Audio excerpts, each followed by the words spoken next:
오늘의 주제. 수업 중 공과 사 구분하기. 1학년 어떤 반을 하루 보결을 들어간 적이 있었다. 수업을 시작하려고 하는데 A 학생이 B 학생을 가리키며 자기 연필을 쓰고 있다면서 울먹이는 것이다. 그러자 학생 B는 자기 연필이라면서 학생 A 앞에서 보란 듯이 더 쓰고 있는 것이다. 그랬더니 학생 A가 그 모습에 더 속상해하면서 우는 것이다. 그때 어떤 남자아이가 저 연필을 A가 쓰고 있었던 거 본 것 같은데요. 이렇게 말하는 것이었다. 그래서 반 아이들에게 A가 이 연필을 쓴 적 본 사람 있니? 라고 물어보았다. 그랬더니 여기저기서 A가 그 연필을 쓴 적이 있다고 말하는 것이다. 물론 또 몇 명 학생들은 B연필 같다고 이야기를 했다. 어린 아이들이라 반 아이들 대부분이 확실한 증거 없이 느낌으로 말을 하는 것 같았다. 많은 아이들이 친구의 연필인 것 같다고 이야기를 하길래 B에게 가서 이렇게 이야기를 했다. 이 연필 확실히 네 거 맞니? 친구들이 A 연필 같다고 이야기를 하는데 그랬더니 학생 B가 나를 째려보듯 억울하다면서 이거 제 거 맞아요. 우리 엄마가 사준 거예요. 라고 그 연필로 책상을 탕탕탕 치면서 시끄럽게 하는 것이다. B 학생이 연필로 계속 책상을 치니 A 학생은 더욱 더 서럽게 우는 것이었다. 나는 빨리 이 상황을 마무리하고 수업을 진행하고 싶은 마음에 B 학생에게 엄마가 사준 거라고 했지. 엄마에게 전화해서 한번 물어봐야겠구나. 라고 하니 조용히 연필을 필통에 넣는 것이다. 그렇게 마무리되고 수업을 진행을 하게 되었다.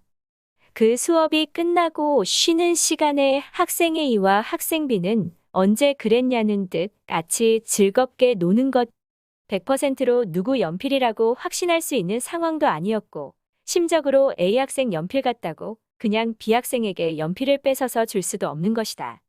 암튼 둘이 그냥 잘 노는 모습에 마치 이 연필 문제가 해결된 듯 하교할 때까지 언급을 하지 않았다. 그런데 다음날 B 학생 엄마에게 전화가 왔다고 교무실에서 연락이 왔다. 순간 아차 내가 엄마한테 물어본다고 아이에게 말을 했는데 난 그냥 지나쳐 버린 것이었다. 이 부분은 교사인 내가 잘못을 했다. 이번 일을 겪으면서 뭔지 모르게 내가 문제를 해결하는 부분에서 미흡한 부분이 많다는 생각이 들었다. 첫 번째로 든 생각은 내가 연필 주인을 찾아주는 과정에서 지혜롭지 못하다는 생각이었다.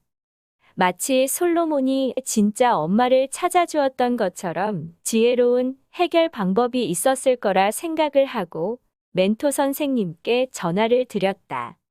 하지만 선생님은 내 이야기를 듣고 나서는 솔로몬처럼 연필의 주인을 찾아주는 지혜로운 방법이 아닌 나의 공과 사를 구분을 못하는 문제점을 이야기하셨다. 수업 중에 그 연필의 진짜 주인을 찾아주는 게 중요한 게 아니라고 하셨다. 그 사건이 수업 시간을 방해하지 않게 했었어야 했던 것이다. 두 아이에게 지금은 수업 시간이니 조용히 하고 수업 끝나고 쉬는 시간에 이야기를 하자라고 하면 되는 것이었다. 근데 난 주인을 찾아주어서 문제를 해결해야겠다는 생각에 관련 아이들에게는 물론 반 아이들에게까지 이거 누구 연필인 것 같니? 라고 물어보기까지 했다. 40분 수업 시간 중 10분 가까운 시간을 사적인 문제로 허비했던 것이다. 나의 태도는 아이들에게 공과 사를 구분 못하게 하는 행동이었다. 내가 딱 잘라서 지금은 수업 시간이니 수업 끝나고 그 연필에 대해서 이야기를 하자라고 말을 했다면 아이들은 나의 행동을 보고 공과 사를 구분하는 것을 은연중에 배우는 것이다. 생각해 보니 이런 비슷한 일이 수업 시간에 생기면 수업 시간에 방해가 되지 않게 어떻게든 빨리 해결하려고 했지. 그 상황을 단호하게 끄는 적은 없었던 것 같았다. 그 뒤 4학년 과학 수업을 하던 중 한 남학생이 짜증 나는 소리를 내는 것이었다. 필기를 하고 있는데 옆에 친구가 자기 팔을 건드려 방해했다는 것이다. 그 소리를 들은 옆자리 친구는 반대로 그 친구가 먼저 건드렸다는 것이다. 닭이 먼저냐, 달걀이 먼저냐였다. 지금 4학년 3반 전체 수업 시간에 왜 너희들 개인적 문제를 가지고 큰 소리를 치는 거지? 4학년 3반 반 친구들이 너희들의 개인적인 문제 때문에 수업 방해를 받아야겠니? 전에 선생님이 시간 도둑이 제일 나쁜 거라고 했지? 너의 사적인 문제로 거의 3분 가까이 수업 시간을 허비한 것 같은데 4학년 3반 친구들이 20명이니 곱하기 3분 하면 60분을 허비한 거네. 물건이야 훔치면 다시 돌려줄 수 있지만 허비된 60분은 어떻게 돌려줄 거니?